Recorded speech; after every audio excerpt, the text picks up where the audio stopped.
स्वयं दूसरों को सहयोग देना ही स्वयं खाते में। आज बाबा की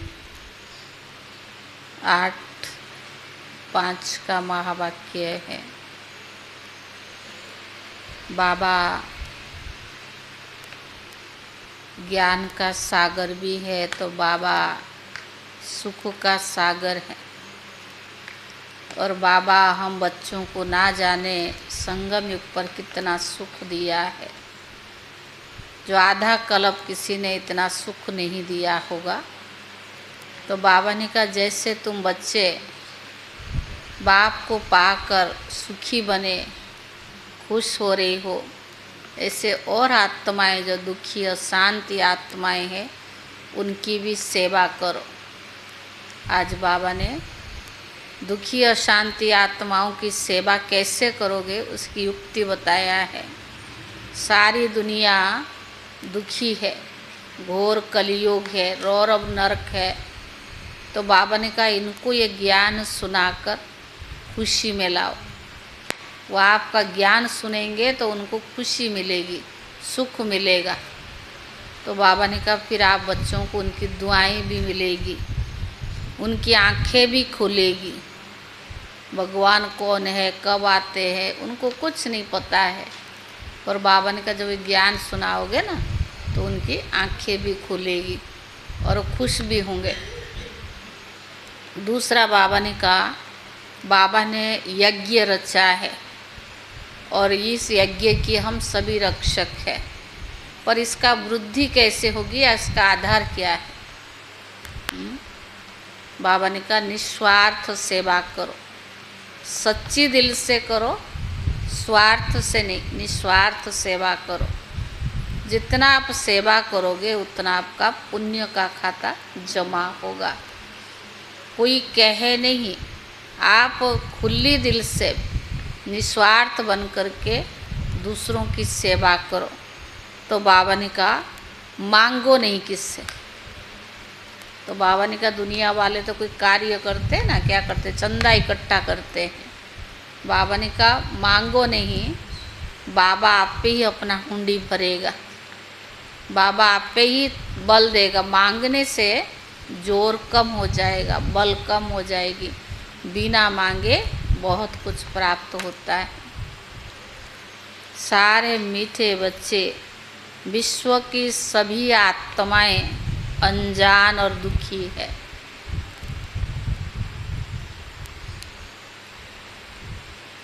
मीठे बच्चे, विश्व की सभी आत्माएं अनजान और दुखी है। आप उन पर उपकार करो।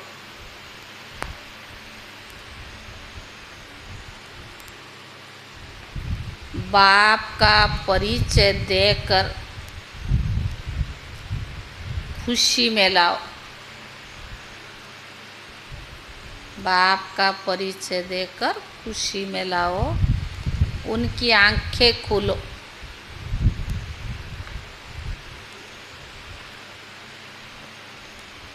प्रश्न है किसी भी सेंटर की वृद्धि का आधार क्या है? किसी भी सेंटर की वृद्धि का आधार क्या है? उत्तर है निस्वार्थ सच्चे दिल की सेवा करो। तुम्हें सर्विस का सदा शौक रहे तो हुंडी भरती रहेगी। तुम्हें सर्विस का सदा शौक रहे तो हुंडी भरती रहेगी। जहाँ पर सर्विस हो सकती है वहाँ प्रबंध करना चाहिए। जहाँ पर सर्विस हो सकती है वहाँ पर प्रबंध करना चाहिए। मांगना किसी से भी नहीं, मांगना किसी से भी नहीं। मांगने से मरना भला, मांगने से मरना भला। आप पे ही सब कुछ आएगा। आप पे ही सब कुछ आएगा। तुम बाहर वालों की तरह चंदा इकट्ठा नहीं कर सकते। तुम बाहर वालों की तरह चंदा इकट्ठा नहीं कर सकते। मांगने से सेंटर जोर नहीं भरेगा। मांगने से सेंटर का जोर नहीं भरेगा। इसीलिए बिगर मांगे सेंटर को जमाओ। इसीलिए बिगर मांगे सेंटर को जमाओ। ओम शांति। रूहानी बच्चे यहाँ बैठे हैं। बुद्धि में ज्ञान है। कैसे शुरू में हम ऊपर से आते हैं, जैसे विष्णु अवतरण का खेल दिखाते हैं ना। विमान, बाबा ने कहा विमान पर बैठकर फिर नीचे आता है। अब तुम बच्चे समझते हो अवतार आदि जो कुछ दिखलाते हैं वह सब रॉन्ग है।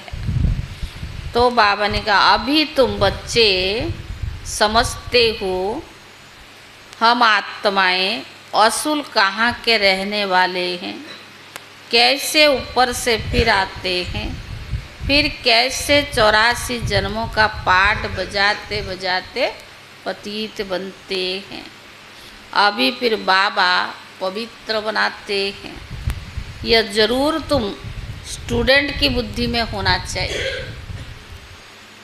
84 चक्कर हम कैसे लगाते हैं। कल्प की आयु को लंबा चौड़ा टाइम देने के कारण इतनी सहज बात भी मनुष्य समझते नहीं। इसीलिए ब्लाइंड फेथ कहा जाता है। जो भी और धर्म है वो कैसे स्थापन होते हैं यह भी तुम्हारी बुद्धि में है। तुम जानते हो पुनर्जन्म लेते लेते पाठ बजाते बजाते अभी हम अंत में आकर पहुँचे हैं और फिर वापस जाते हैं। यह नॉलेज तुम बच्चों को ही है। दुनिया में और कोई यह नॉलेज नहीं जानते हैं। कहते भी है 5000 वर्ष पहले पैराडाइज था, परंतु वह क्या था यह नहीं जानते। जरूर आदि सनातन देवी देवताओं का राज्य था, परंतु ये बिल्कुल नहीं जानते हैं ना। हम भी पहले कुछ नहीं जानते थे। जो बाबा के ज्ञान नहीं था तो पहले हम भी कुछ नहीं जानते थे। आपको नींद आ रही ना भैया, जाकर नहीं क्या, आप मुँह धुलाई करके आओ ना, आराम से बैठो। और धर्म वाले ऐसे थोड़ी है कि अपने धर्म स्थापक को नहीं जानते। क्राइस्ट, बौद्धि, इब्राहिमी जो भी है, क्रिश्चियन, वो अपने धर्म स्थापक को जानते हैं। तुम अभी जानकर नॉलेजफुल बने हो, बाकी सारी दुनिया अनजान है। हम कितने समझदार बने थे, अब फिर बेसमझ अनजान बन गए हैं। मनुष्य होकर अथवा एक्ट्रेस होकर हम नहीं जानते थे। नॉलेज का प्रभाव देखो कैसा है। बाबा ने कहा यह तुम भी जानते हो तो बच्चों को अंदर में कितना गदगद होना चाहिए। भगवान मिला, अथाह ज्ञान दिया, सूक्ष्म में सुख भी दे रहा है। अंदरूनी सुख तो बाबा के ज्ञान के आधार से प्राप्त होता है। तो बाबा ने कहा तुम बच्चों को कितना गदगद होना चाहिए। जब धारणा हो तभी तो अंदर में खुशी रहे। बिना बे क्या सुना? क्या कहा बाबा? हाँ, जब धारणा हो तभी अंदर में खुशी रहे। तो बाबा ने कहा तुम जानते हो हम शुरू में कैसे आए, फिर से कैसे शूद्र कुल से ब्राह्मण कुल में ट्रांसफर हुए। यह सृष्टि का चक्कर कैसे फिरता है, सो तुम्हारे सिवाय दुनिया में कोई भी नहीं जानते हैं। अंदर में ज्ञान डांस होना चाहिए, तभी तो खुशी रहेगी ना, तभी आंखें बंद नहीं होगी। बाबा मिला, इतनी अथाह ज्ञान दिया है, कितनी ज्ञान दिया है, कितना वर्णन करते। सागर को स्याही बनाओ, सारी जंगल को कलम बनाओ, सारी धरती को कागज बनाओ, तभी भगवान का ज्ञान पूरा नहीं हो सकता है। तो बाबा ने कहा तुम बच्चों को खुशी में डांस करना चाहिए। कौन सा डांस? ज्ञान डांस। बाबा हमको कितनी वंडरफुल नॉलेज देते हैं, जिस नॉलेज से हम अपना वर्षा पाते हैं। लिखा भी हुआ है, इस राजयुग से तुम राजाओं का राजा बना। हमको कितना वंडरफुल नॉलेज देते हैं, जिस नॉलेज से हम अपना वर्षा पाते हैं। लिखा भी हुआ है, राजयुग से तुमको राजाओं का राजा बनाता हूँ। परंतु कुछ समझ में नहीं आता था, अभी तुम बुद्धि में सारा राज आ गया है। हम शूद्र से ब्राह्मण बनते हैं, यह मंत्र भी बुद्धि में है। हम सो ब्राह्मण, फिर हम सो देवता बनेंगे, फिर हम उतरते उतरते नीचे आते हैं। कितना पुनर्जन्म लेते, चक्कर लगाते हैं। यह नॉलेज बुद्धि में रहने के कारण खुशी भी रहनी चाहिए। ज्ञान बुद्धि में रहता तो खुशी भी रहनी चाहिए। औरों को भी ये नॉलेज कैसे मिले, कितनी ख्यालत करनी चाहिए। जैसे बाबा ने हमें अपना बनाया, तो ऐसे औरों को भी कैसे ज्ञान मिले उसका ख्यालत करना चाहिए। कैसे सबको बाप का परिचय दे। तुम ब्राह्मण कितना उपकार करते हो, बाप भी तो उपकार करते हैं ना। जो बिल्कुल ही अनजान है उन्हों को सदा सुखी बनाए, आंखें खोले। खुशी होती है ना, पर जिनको सर्विस का शौक़ रहता है उन्हों को अंदर में आना चाहिए, बहुत खुशी भी होनी चाहिए। हम आत्माएं कहाँ की रहने वाली है, फिर कैसे आती है पाठ बजाने। कितने ऊंच बनते हैं, फिर कैसे नीच आते हैं। रावण राज्य कब शुरू होता है, यह भी बुद्धि में तो आया ना। भक्ति और ज्ञान में रात दिन का फर्क है। शुरू से भक्ति किसने की? तुम कहेंगे पहले पहले हम आए तो बहुत सुख देखा, फिर हम भक्ति करने लगे। पूज्य और पुजारी में कितना रात दिन का फर्क है। तुम्हारे पास अभी कितना ज्ञान है, तो खुशी होनी चाहिए ना। अथाह ज्ञान दिया बाबा ने, तो ज्ञान को स्मरण करके खुशी में रहना चाहिए। कैसे हमने 84 का चक्कर लगाया, कहाँ 84 जन्म और कहाँ 84 लाख। इतनी छोटी सी बात भी किसकी ध्यान में नहीं आता है। आता राजरानी माता जी क्या? तो बाबा ने कहा लाखों वर्ष की भेंट में तो एक दो रोज के बराबर हो जाता है। अच्छे अच्छे बच्चों की बुद्धि में यह चक्कर फिरता रहता है, तभी कहा जाता है स्वदर्शन चक्रधारी। सतयुग में नॉलेज होती नहीं। स्वर्ग का कितना गायन है, वहाँ सिर्फ भारत ही था, जो था फिर बनना है। बाहर से तो देखने में कुछ नहीं आता है, साक्षात्कार होता है। तुम जानते हो यह पुरानी दुनिया अब ख़त्म होनी है, फिर नंबर बार हम नई दुनिया में आएंगे। आत्माएं कैसे आती है पाठ बजाने, वह भी समझ गए हो। आत्माएं ये कोई ऊपर से उतरती नहीं है, जैसे नाटक में दिखाते हैं। आत्मा को इन आँखों से कोई भी देख नहीं सकते। आत्मा कैसे आती है, छोटे शरीर में कैसे प्रवेश करती है, ये बड़ा ही वंडरफुल खेल है। यह पढ़ाई ईश्वरीय है। इसमें दिन रात ख्याल चलनी चाहिए। यह पढ़ाई है। लिखते हो डायरी में? हाँ, डायरी में लिखोगे ना, नींद उड़ जाएगी आप पे। तो बाबा ने क्या पढ़ाई है, इस पढ़ाई में ख्यालत चलना सारा दिन।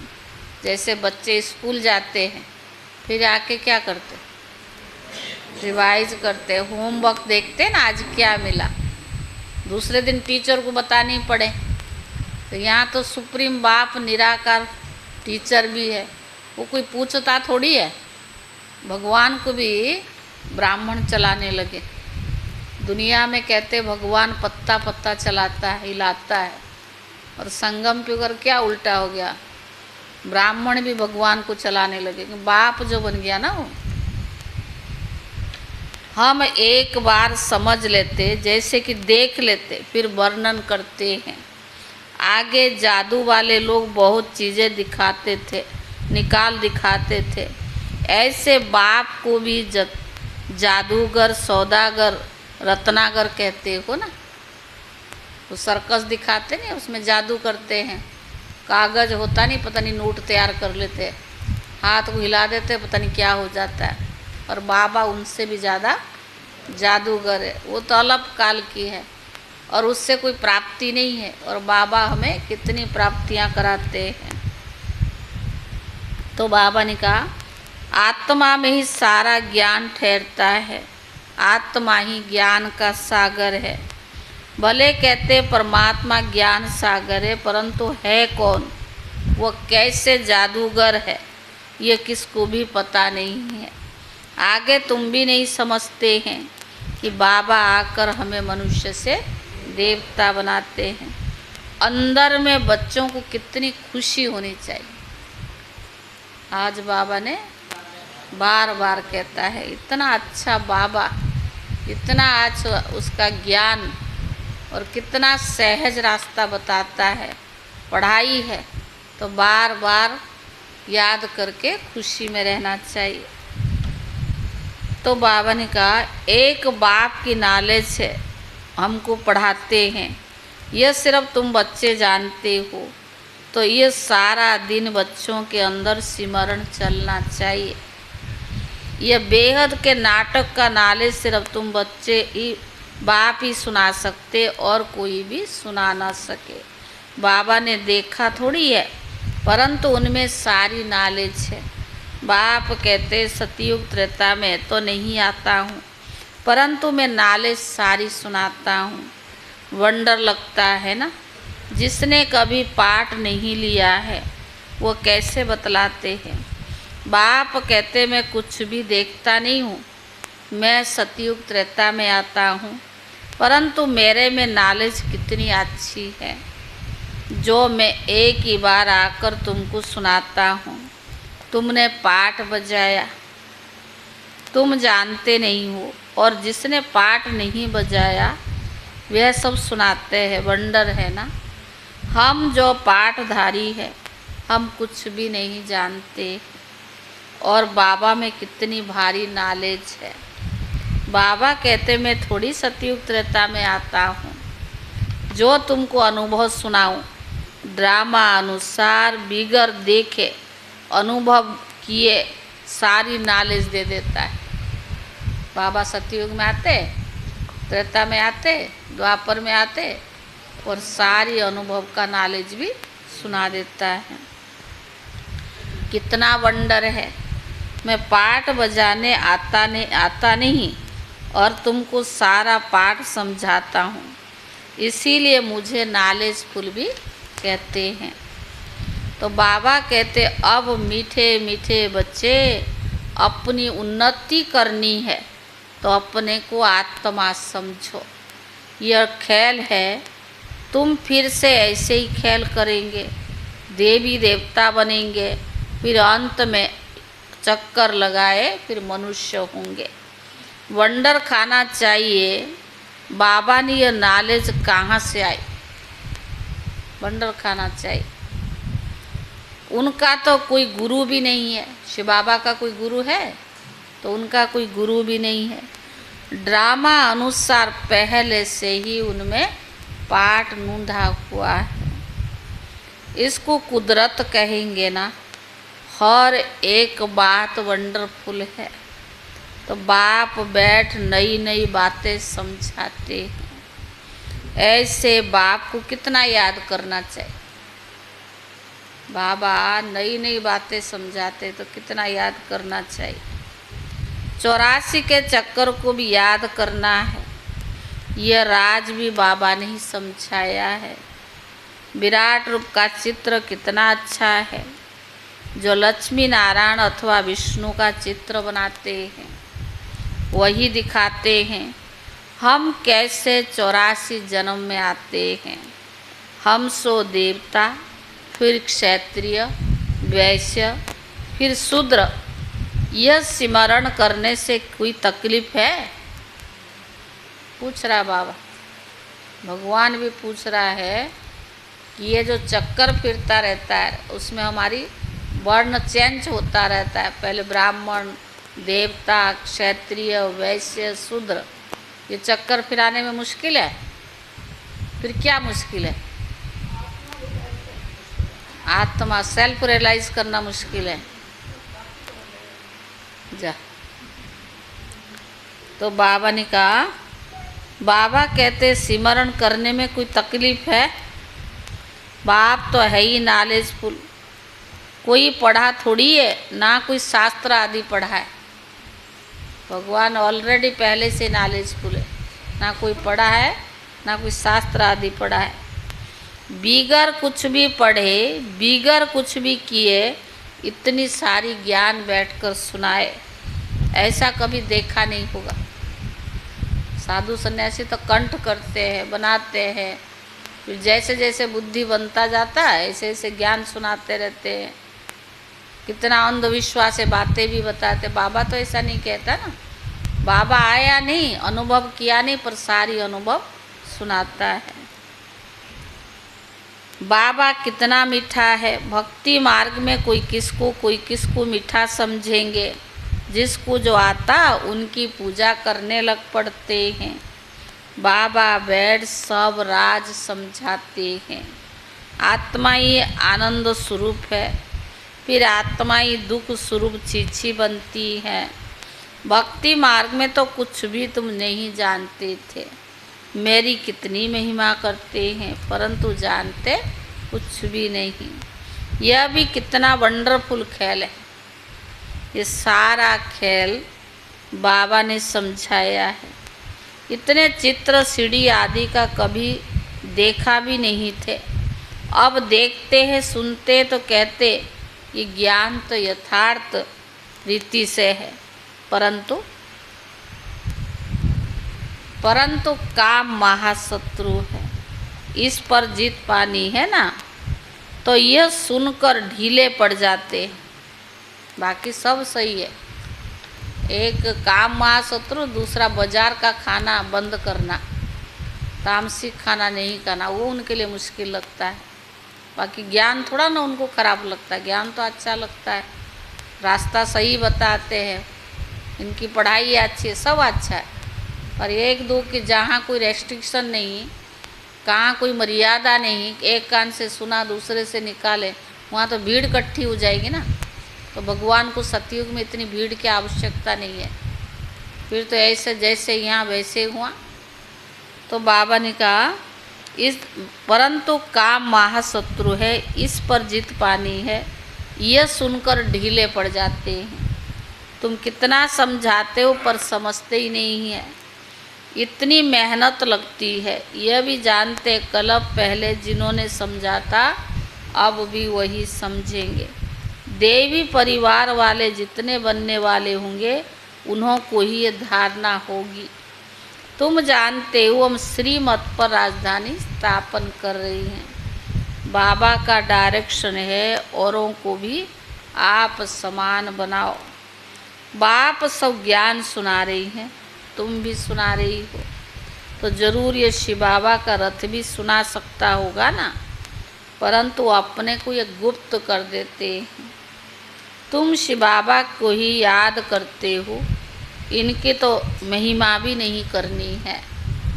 सर्व का सद्गति दाता, माया के जंजीरों से छुड़ाने वाला एक ही शिव बाबा है। बाप कैसे बैठ तुम बच्चों को समझाते हैं, यह तुम बच्चों के सिवाय और कोई को भी पता नहीं है। मनुष्य ये नहीं जानते हैं कि रावण क्या चीज़ है। हर वर्ष जलाते ही आते हैं। एफजी तो दुश्मन का बनाया जाता है ना। तुमको भी अब पता पड़ा है कि रावण भारत का दुश्मन है। फंसे हुए हैं ना, जिसने भारत को कितना दुखी और कंगाल कर दिया है। सभी 5 विकार रूपी रावण के पंजे में फंसे हुए हैं। बच्चों को अंदर में आना चाहिए। क्या आना चाहिए, क्या संकल्प आना चाहिए? सब 5 विकारों के जंजीरों में फंसे हुए, तो बच्चों को क्या आना चाहिए?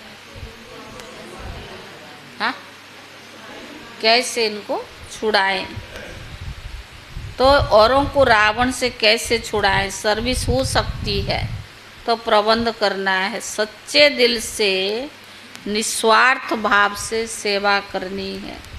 बाबा कहते बच्चों की हुंडी में भरता हूँ, ड्रामा में नूंद है। सर्विस का अच्छा चांस है तो इसमें पूछने का नहीं रहता है। बाबा ने कह दिया सर्विस करते रहो, पर मांगो कोई से नहीं। मांगने से मरना भला, आप पे ही तुम्हारे पास सब कुछ आ जाएगा। मांगने से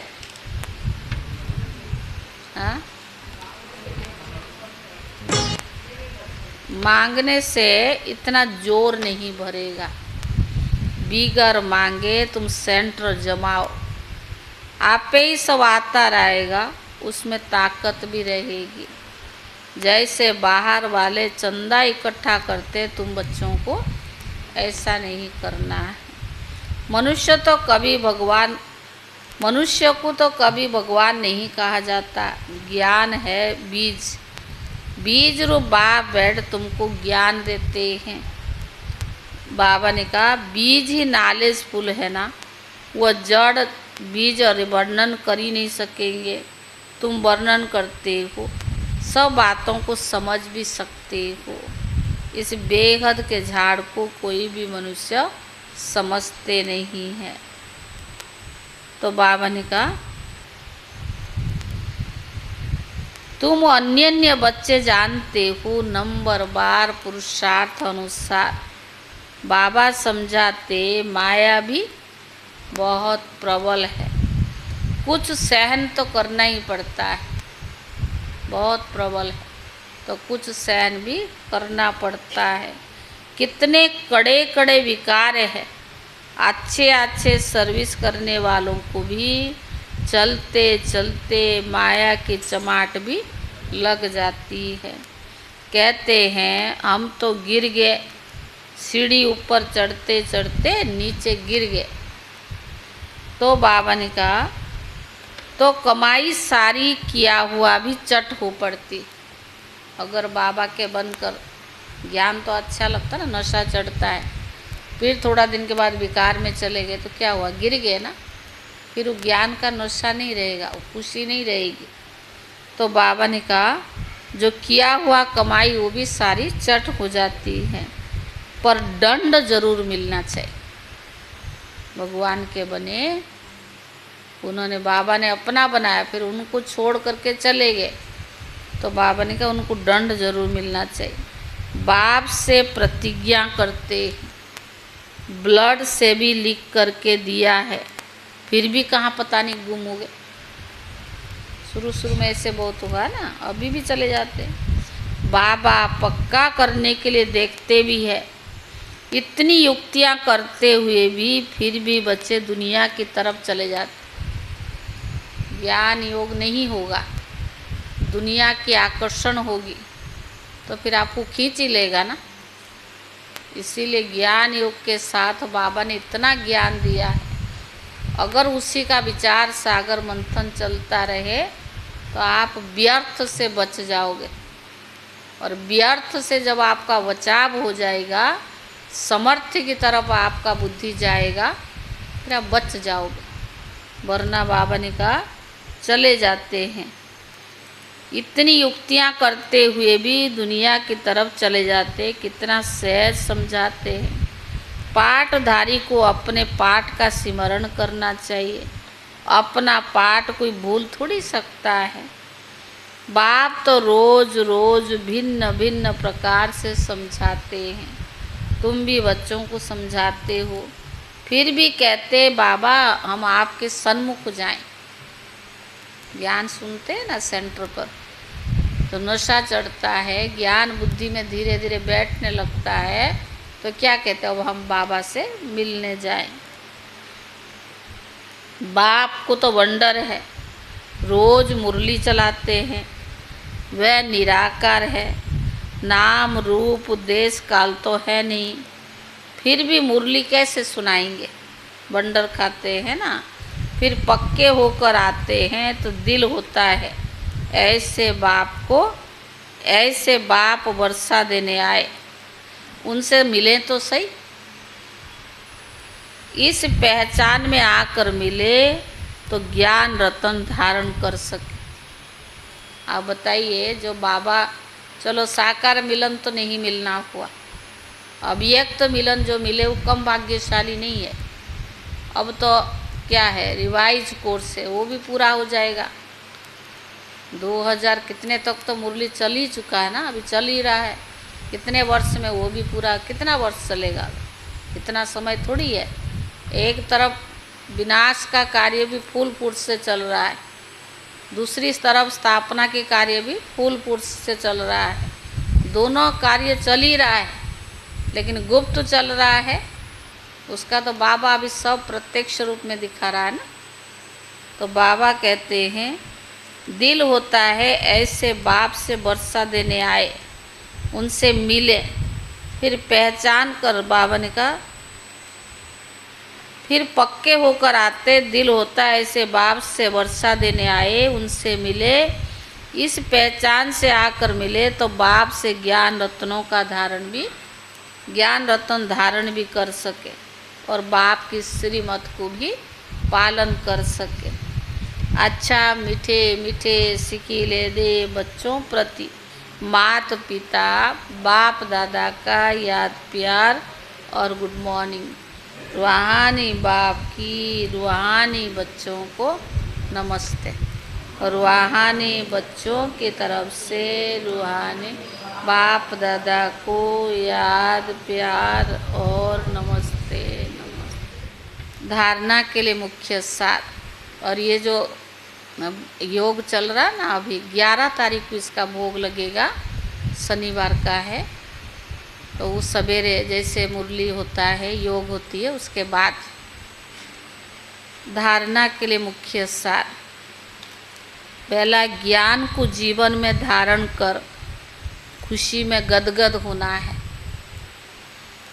वंडरफुल ज्ञान और ज्ञानदाता का स्मरण कर ज्ञान डांस करना है। ज्ञान को जीवन में धारण कर खुशी में गदगद होना है। वंडरफुल ज्ञान और ज्ञानदाता को स्मरण कर ज्ञान डांस करना है। दूसरा, अपने चाट का ही स्मरण करना है। अपने पाठ का ही स्मरण करना है, दूसरों के पाठ को नहीं देखना है। दूसरा क्या कर रहा है उसको नहीं देखना, मुझे अच्छा करना है। पर माया बड़ी प्रबल है। अपने पाठ का ही स्मरण करना है, दूसरों के पाठ को नहीं देखना है। माया बड़ी प्रबल है, इसलिए खबरदार रहना है। अपनी उन्नति में लगे रहो, सर्विस का शौक रखो। अपनी उन्नति में लगे रहो और सर्विस का शौक रखो। वरदान, अच्छाई पर प्रभावित होने के बजाय उसे स्वयं में धारण करने वाले परमात्म स्नेही भव। अच्छाई पर प्रभावित होने के बजाय उसे स्वयं में धारण करने वाले परमात्म स्नेही भव।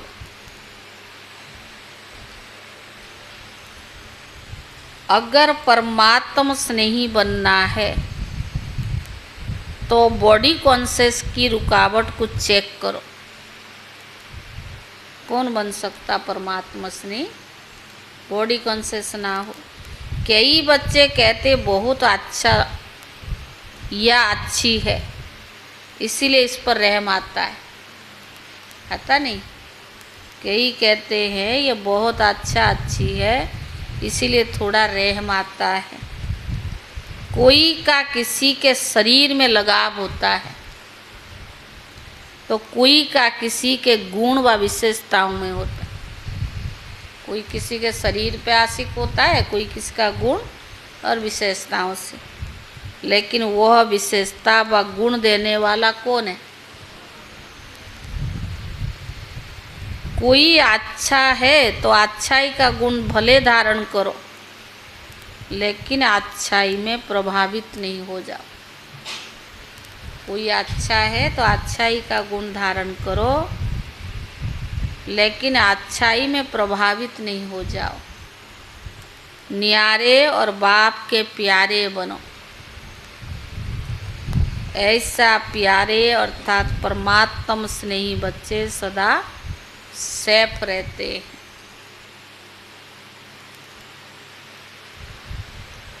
स्लोगन: साइलेंस की शक्ति इमर्ज करो तो सेवा की गति फास्ट हो जाएगी। स्लोगन है साइलेंस की शक्ति इमर्ज करो तो सेवा की गति फास्ट हो जाएगी।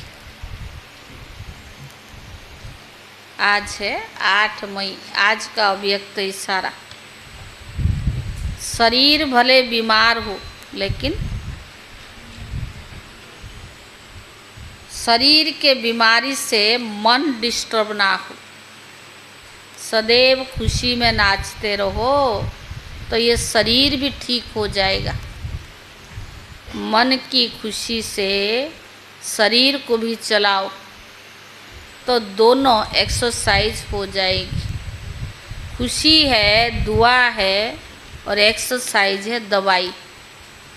खुशी क्या है? दुआ, और एक्सरसाइज है, दवाई।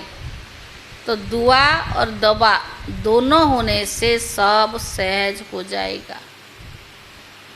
ओम शांति।